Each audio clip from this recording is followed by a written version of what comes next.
सबसे पहले अहाँ के महत्वपूर्ण अछि ओनवार वंश।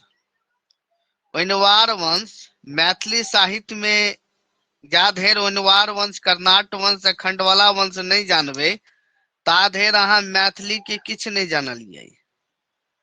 तै लके ई तीनटा वंश मैथिली साहित्य में बहुत योगदान छनि हिनकर।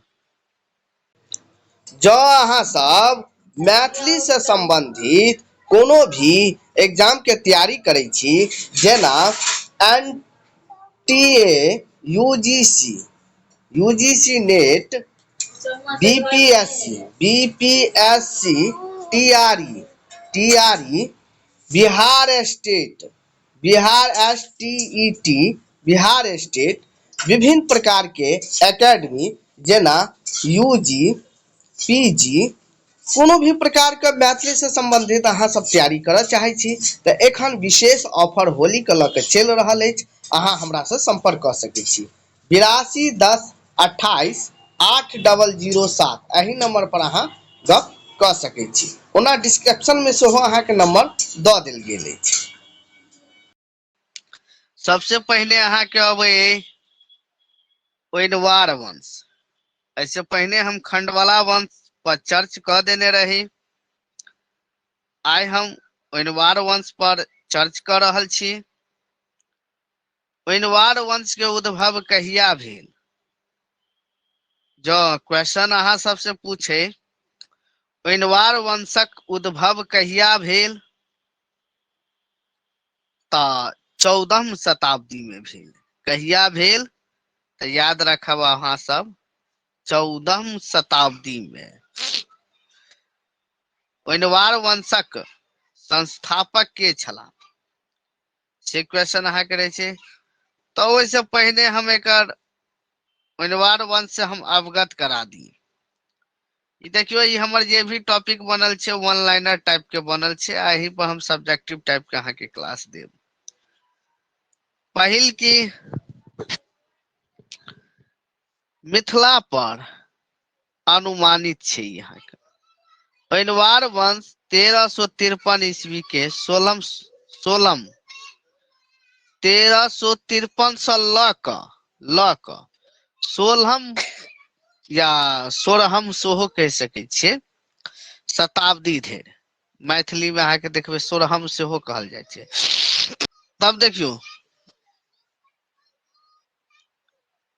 एहि वंश के जे छै अहाँ के सुगौना राजवंश सेहो कहल जाइ छै। सुगौना राजवंश के नाम से सेहो जानल जाइ छै। और एहि वंशक जे छलै अहाँ के वंशक, ई ब्राह्मण राजा सभक वंश कहलाबै छै। तऽ अहाँ के पूछे छै कि ब्राह्मण राजा सभक वंश कोन वंश अछि? तऽ ओनवार वंश भऽ गेल। ओनवार वंश के स्थापना कहिया भेलै तऽ 14वीं शताब्दी भऽ गेल। या अहाँ के डेट सेहो रहि सकै अछि 1353 ईस्वी में। आब अहाँ के क्वेश्चन पूछत कि ओनवार वंश कोन वंश के कहल जाइत अछि? ओनवार वंश कोन वंश के कहल जाइत अछि? तऽ सुगौना राजवंश के सेहो ओनवार वंश कहल जाइ छै। या सुगौना राजवंश से जानल जाइत अछि तऽ ओनवार वंश याद राखब। एकरा ब्राह्मण राजा सभक वंश सेहो कहल जाइ छै। ओनवार लोकनि खोआर जगतपुर मूल काश्यप गोत्रीय मैथिली ब्राह्मण छलाह। तऽ ई सब मूल रूप से कतऽ के छलनि? मूलवासी कतऽ के रहनि? अहाँ के पूछत ओनवार वंशक मूलवासी कतऽ के रहनि? ओनवार वंश लोकनि सब मूल कतऽ के रहनि?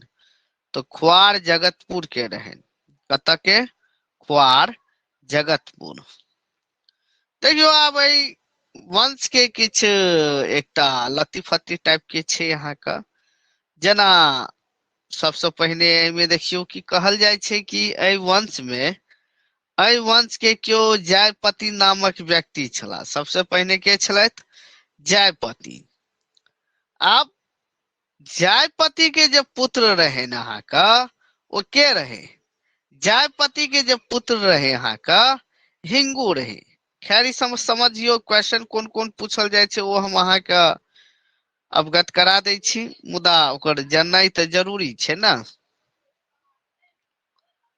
तब देखियो लड़का लड़की के विवाह होइ छै तऽ खाली लड़के लड़की के विवाह होइ छै, आ जखन विवाह से पहिने हुनकर कुल खानदान के परखै छै, के छले, ओकर दादा के छले, परदादा के छले। मुदा मेन निकले छै दुएटा, लड़का आ लड़की। बाराती में जाओ आ खाओ। तब देखियो जयपति तऽ सबसे पहिने अहाँके जयपति नाम के जे व्यक्ति छले हिनकर पुत्र भऽ गेलै हिंगू। आ हिंगू के पुत्र भऽ गेलै ओइन, जकरा व नाथ कहल जाइ छै। ओइन व नाथ अहाँ कहि सकै छी, ओइन व नाथ ठाकुर। यह ठाकुर लोकनि बाद में जाके सिंह, मिसर ई सब अहाँके लगबऽ लगलनि। झा ई सब बाद में आबि के भेलै, ओहिसँ पहिने झा ता ई सब नहीं लगे छलै। पहिने अहाँके ठाकुर लगवल जाइ छलनि, बाद में आबि के ई सब अलग अलग अलग अलग टाइटल लगबऽ लगलनि। याद राखब, पहिने हिनका सबमे ठाकुर लागै छलनि। तऽ ई जे छै हिंगू के पुत्र ओइन भऽ गेल, या नाथ कहियो, ठाकुर कहियो। आ ओइन के पुत्र भऽ गेल अतिरूप। ओइन के पुत्र के भऽ गेलनि? अतिरूप। अतिरूप के पुत्र भऽ गेलै अहाँके विश्वरूप। अतिरूप के पुत्र भऽ गेलै अहाँके विश्व रूप। आ विश्व रूप के पुत्र भऽ गेलै अहाँके गोविंद। खाली गोविंद, गोविंद झा दास किछु नहि, खाली गोविंद। तऽ विश्व रूप के पुत्र के भऽ गेलनि अहाँके? गोविंद। आ गोविंद के पुत्र के भऽ गेलै अहाँके लक्ष्मण ठाकुर। के? लक्ष्मण ठाकुर। अब देखियौ एखन तक सिर्फ के जे छै से एखन खानदाने के पता चलि रहल छनि। आब जे छै से हम मेन पॉइंट पर एलहुं। यह लक्ष्मण ठाकुर के 6 टा पुत्र भेलनि, जाहिमे से 6 टा। ओना देखियौ हम तऽ एतऽ 6 टा देने छी, मुदा एकर कतौ कतौ अहाँ पढ़बै तऽ 7 टा पुत्र के सेहो चर्चा भेल छनि। मुदा एग्जाम के दृष्टि से हम 6 टा लेलहुं। जो अहाँ सबके पूछे कामेश्वर ठाकुर कतेक भाय रहनि, तऽ 6 टा। और कतौ कतौ एकर 7 टा चर्चा सेहो भेल छनि अहाँके।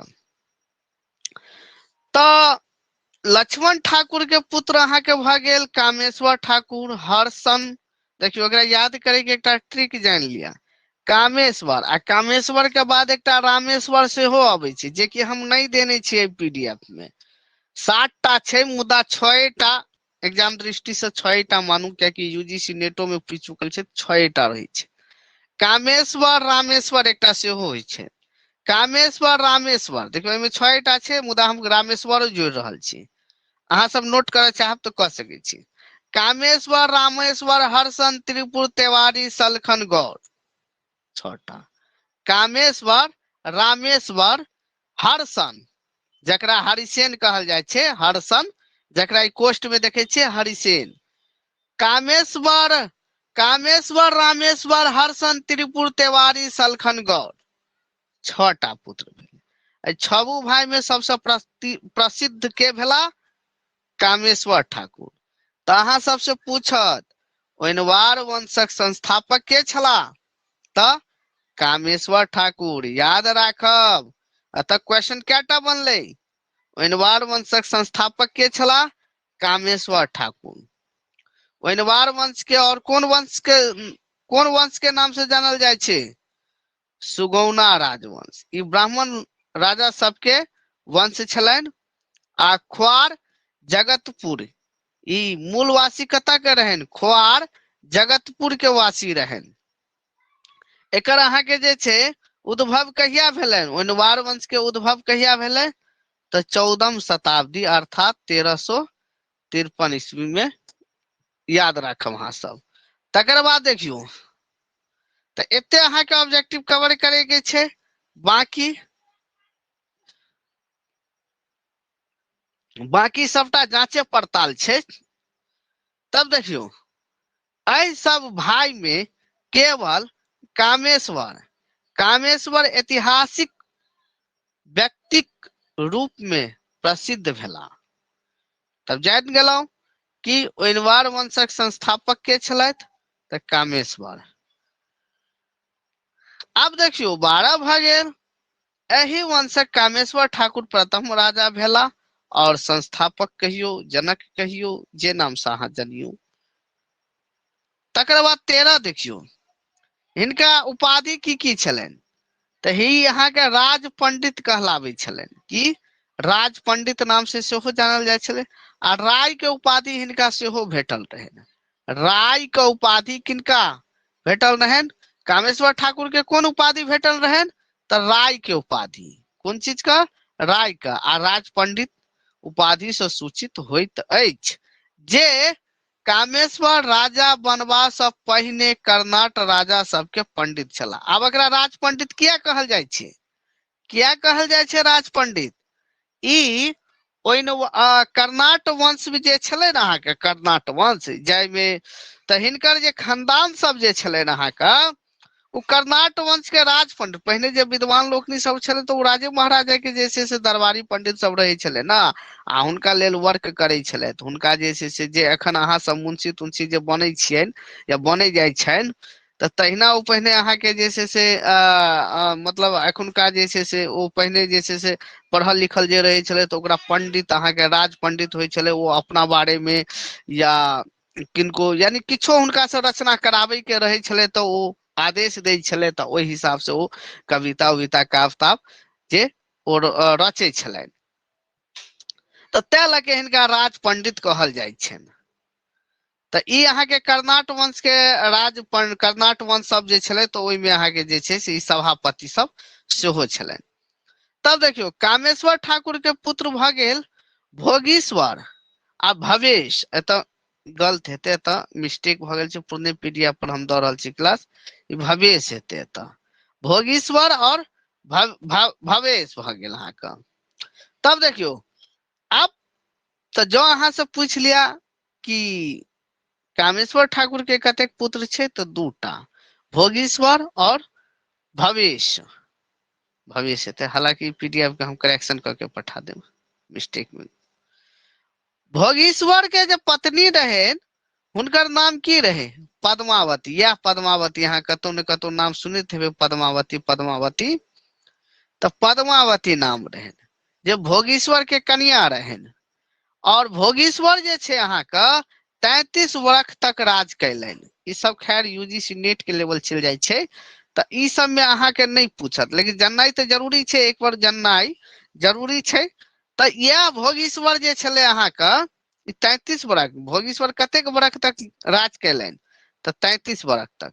आ इएह भोगीश्वर के अहाँ सब बीच में क्लास नहि छोड़ब, एखन बहुत इंपोर्टेंट अछि। भोगीश्वरक पुत्र, कियाकि आइ रवि छै ओनाहितो अहाँ सब घर पर हेबनि। तब देखियौ भोगीश्वर के पुत्र भऽ गेल यह गणेश्वर। कोन गणेश्वर? विद्यापति की जे कीर्ति लता जे अछि ओहि में हिनकर चर्च आयल छै। और यह हिनके गणेश्वर के जे पुत्र रहनि 3 टा पुत्र रहनि। कतेक? 3 टा। के देखियौ अहाँके कीर्ति सिंह, वीर सिंह, राज सिंह, 3 टा पुत्र भेलनि। गणेश्वर के कतेक पुत्र भेलनि तऽ 3 टा पुत्र भेलनि। वएह गणेश्वर तऽ देखियौ तऽ अहाँके भऽ गेलै, बुझि गेलहुं ई कामेश्वर के 2 टा पुत्र भोगीश्वर और भवेश। भोगीश्वरक पत्नी के नाम भऽ गेल अहाँके पद्मावती। भोगीश्वर 33 वर्ष तक राज केलनि। आ भोगीश्वरक पुत्र के भऽ गेल अहाँके गणेश्वर। गणेश्वर, गणेश नहि गणेश्वर, गणेश्वर बुझि गेलहुं, गणेश्वर। यह गणेश्वर के चर्चा अहाँके कथी में आयल छै? जो अहाँके पूछे छै गणेश्वर के चर्चा तऽ कीर्ति लता में। वएह कीर्ति लता जे विद्यापति रचने रहनि, कीर्ति लता जे विद्यापति रचने रहनि आ अबहट भाषा में छलै। कोन भाषा में? अबहट भाषा में। विद्यापति द्वारा रचल गेल दूटा कृति अछि, दूटा रचना अछि, एक अबहट भाषा में, एकटा कीर्तिलता आ एकटा कीर्ति पताका भ गेल। कीर्तिलता और कीर्ति पताका भ गेल, जे कि अबहट में रचल गेल रचना अछि। तकर बाद देखियो, आब अतः किछ कहानी में देखियो, गणेश्वर जे छलै, ई एकटा ई तऽ मिथिला के राजा रहै। एकरा की केलकै, अहाँ के एकटा असलान नाम के जे छै मुसलमान व्यक्ति जे रहे, एकरा छल से राजा बनबाक लोभ से एकरा छल से मारि देलखिन, छल से, बुझलहुं, ल स के चर्चा हम कह देने रही, लक्ष्मण संवत, यहाँ के जैसे चर्चा हम कह देने रही, अर्थात 252 यानी ईस्वी देखल जाए तो 1371। तो ई क्वेश्चन जे देखे छियै अहाँ सबके नहीं पूछत, यूजीसी नेट के लेवल पर, गणेश्वर के हत्या कहिया भेल तऽ 1371 में, 1371 में। तो एकरा की केलकै, देखियो, गणेश्वर मिथिला के राज्यक लोभी, मिथिलाक राज्यक लोभी एकटा असलान नामक मुसलमान द्वारा छल पूर्वक ल यानी 1371 में हत्या क देलकैन। और हिनकर पुत्र के चर्चा तो हम कहिए देने रही। गणेश्वरक पुत्र कते अछि? 3टा, वीर सिंह, कीर्ति सिंह। वह कीर्ति सिंह जिनकर कीर्ति सिंह तो सुनै छलिए, लेकिन कीर्ति सिंह के पिता के नाम की छलै नहीं मालूम रहे। देखियो, वह गणेश्वर भ गेल आ राज सिंह, 3टा पुत्र भ गेलैन। अब जाहि में की भेले, अहाँ के तीनों बारी बारी से अपन अहाँ के जे छै से राजा बनलैन। बारी बारी से राजा बनला के बाद जे छै से ई संतानहीन रहन, हिनका संतान नहीं रहन। ता आब तकर बाद पहिने देखियो, एतऽ कीर्ति सिंह जे छले, इब्राहिम शाह द्वारा मिथिला के राजा बनाओल गेल। तो कीर्ति सिंह किनका द्वारा? इब्राहिम शाह द्वारा। कीर्ति सिंह के मिथिला के राजा के बनौलकैन? तो इब्राहिम शाह। कीर्ति सिंह के मिथिला के राजा के बनौलकैन? तो इब्राहिम शाह बनौलकैन। कीर्ति सिंह इब्राहिम शाह द्वारा मिथिला के राजा बनाओल गेल। तकर बाद देखियो, वह इब्राहिम, सुल्तान इब्राहिम, हिनका पूरा नाम की भ गेलैन? सुल्तान इब्राहिम, बुझ गेलौं। कीर्ति सिंह 1302 से 1310 धरि शासन केलखिन। क्या बरख? 8 बरख। तो कीर्ति सिंह 1302 से ल क 1310 ईस्वी धरि शासन कैलैन। आ कीर्ति सिंह जौनपुरक तुर्की सुल्तान इब्राहिम शाहक समसामयिक छलाह। तो ई सुल्तान इब्राहिम कतऽ के छलैन? अहाँ के जौनपुर के छलैन। कतऽ के? जौनपुर के। तो अहाँ के देखबै क्वेश्चन, जौनपुर के चर्चा कोन पोथी में भेल अछि? कीर्तिलता में भेल अछि। जौनपुरक चर्चा, जौनपुर नगर के चर्चा कोन पोथी में भेल अछि? तो कीर्तिलता में भेल अछि। कीर्तिलता में भेल अछि। गणेश्वरक हत्या के चर्चा कोन पोथी में भेल अछि? तो कीर्तिलता में भेल अछि। असलान द्वारा गणेश्वरक हत्या के चर्चा कोन पोथी में भेल अछि? तो कीर्तिलता में भेल अछि। तकर बाद देखियो, विद्यापति कीर्तिलता में कीर्ति सिंह के महाराजाधिराज कहल गेल अछि। महाराजाधिराज कीर्ति सिंह के कोन पोथी में चर्चा भेले, उपाधि भेटल अछि? तो उपाधि भेले महाराजधिराज। किनका कहल जाय छनि? तो कीर्ति सिंह के कहल जाय छै। ई कोन पोथी में चर्चा भेल अछि? तो कीर्तिलता में भेल अछि। तकर बाद देखियो, अब आबि जाओ एतऽ, कीर्ति सिंह, वीर सिंह तथा राज सिंह के संतान नहीं रहे। तीनों भाई के जे छै संतान नहीं रहे। बाद में कामेश्वर के छोट पुत्र भव, जकरा भव सिंह, जकरा भवेश कहल जाय छै, ओ गद्दी पर अब बैसला। आब देखियो एतऽ कहानी कोना बनलै। आब जे छै से हम एतऽ कनी एकटा डायग्राम छोट छिन बतबै छी। डायग्राम हम बतबै छी, देखियो एतऽ सबसे पहिले हम अहाँके लै छी कामेश्वर ठाकुर।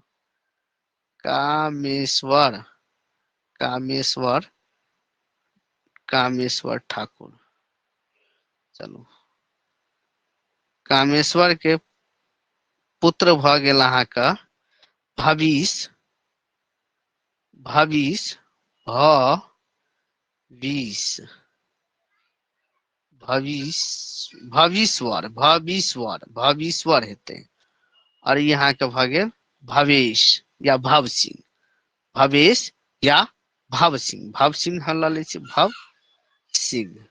ठीक छै। आब देखियौ खानदान ककर चलि रहल छलै, हैया ई भविष्वर के खानदान चलि रहल छलै। किनकर खानदान?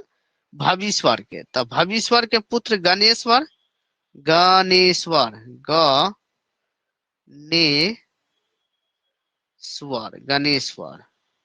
ठीक छै। गणेश्वर के कैटा पुत्र? 3टा पुत्र।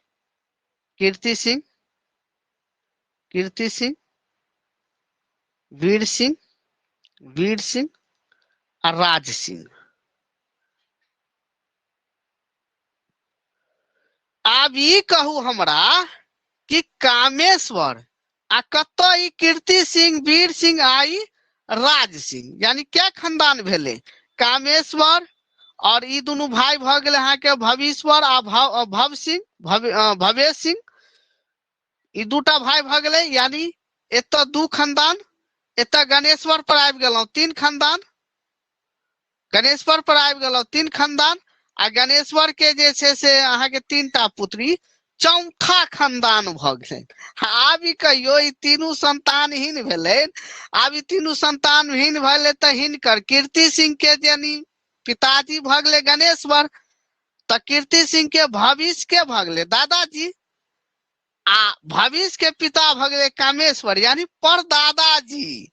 तखन ई भव सिंह, यानी इन तीनों के तो पुत्र नहीं रहलनि, संतानहीन रहलनि। तखन के अहाँके राजा बनलनि? भव सिंह।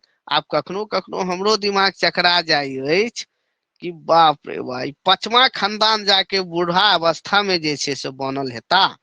तऽ इहो कहल जाइ छै कि अनुमानित अछि कि बहुत। आब एखुनका समय में सोचियौ कि 3 पीढ़ी जाइत जाइत लुढ़कि जाइ छथि, आ तऽ 5वां पीढ़ी तक के जे छलै जीवित रहनि। तऽ आब सोचियौ परदादा, यानी कीर्ति सिंह के भेलनि? परदादा। परदादा, परदादा ने, हाँ दादा बनलै, दादा दाना। कियाकि गणेश्वर के यानी चच्चा भेलै। तऽ गणेश्वर के चच्चा भेलै तऽ अहाँके गणेश्वर के बेटा के अहाँके ओ जे छै से दादा भेलै, यानी हुनकर दादा बनलनि। आ परदादा भऽ गेलै कामेश्वर सिंह। तब देखियौ, तब देखियौ भव सिंह के 3टा रानी छलनि। आब ओ वृद्ध महाराज के जे छै से कतेक महारानी रहनि? 3टा रानी रहनि। भव सिंह के 3टा रानी रहनि, अर्थात कीर्ति सिंह के दादाजी के यानी पितियौत दादा भेलनि, हुनका दादा के भाई भेलनि, ओ राजा न बनलनि, तीनू संतानहीन रहनि। तऽ ओ हुनका मृत्यु के बाद जे छै से ओहे बचलै अहाँके ओहि खानदान मका। तऽ हुनकर अहाँके 3टा रानी रहनि। आ भव सिंह जे छलै अहाँके संभवत 30 वर्ष धरि राज कयलनि। यानी ओते अवस्था भेला के बावजूद यदि राजा बनल छलनि, तखनो ओ 30 वर्ष तक राज कयलनि। और यह भव सिंह के जे छै से पुत्र, आब हिनकर कहानी स्टार्ट होइ छै। आब हिनकर देखियौ, यह भव सिंह के जे छै से पुत्र भेल देव सिंह। भव सिंह के पुत्र भेल देव सिंह। आ देव सिंह के पुत्र भेल शिव सिंह आ पदम सिंह। तऽ अहाँके कखनो कखनो पूछे छै कि देव सिंह के कतेक पुत्र रहनि? तऽ 2टा। देव सिंह के? कामेश्वर ठाकुर के पुत्र। कामेश्वर ठाकुर के पुत्र अहाँके भऽ गेलै देव सिंह। देव सिंह नहीं, कामेश्वर के नहीं, चूंकि अहाँके भव सिंह के पुत्र यानी कामेश्वर के पोता भऽ गेलै। यानी एक कनी नंबर रहते तो हम दोनों तरफ डायग्राम बना के हम बता देता हूँ। तब देखियो, अब यह देव सिंह में यहाँ के सबसे प्रसिद्ध राजा, मैथिली साहित्य के सबसे प्रसिद्ध राजा भेल शिव सिंह। जे शिव सिंह दू भाई रहे, पदम सिंह आ शिव सिंह। यह शिव सिंह एहि वंशक स्वार्धिक प्रसिद्ध राजा भेला आ विद्यापति के बाल सखा सेहो भेला।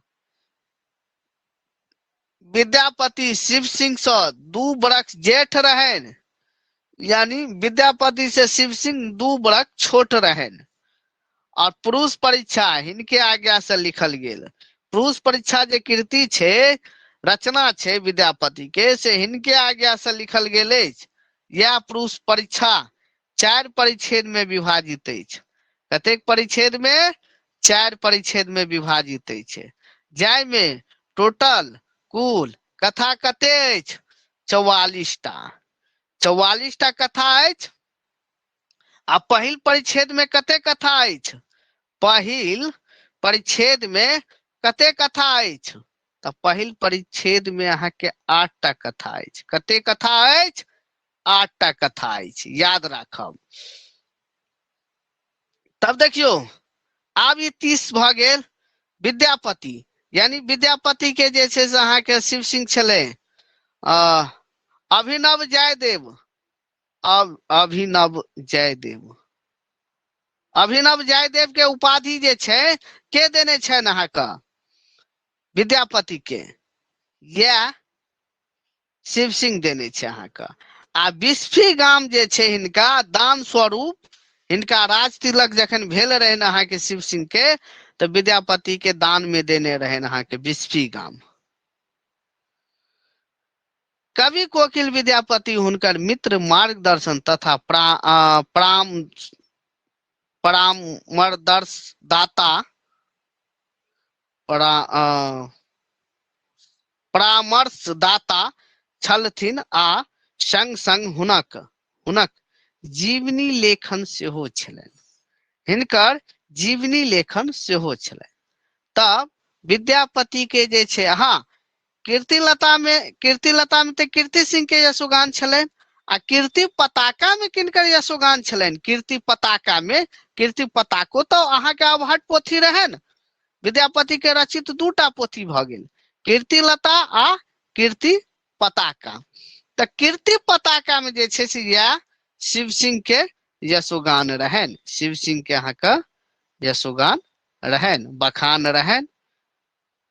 तब हम क्लास आई समाप्त करब।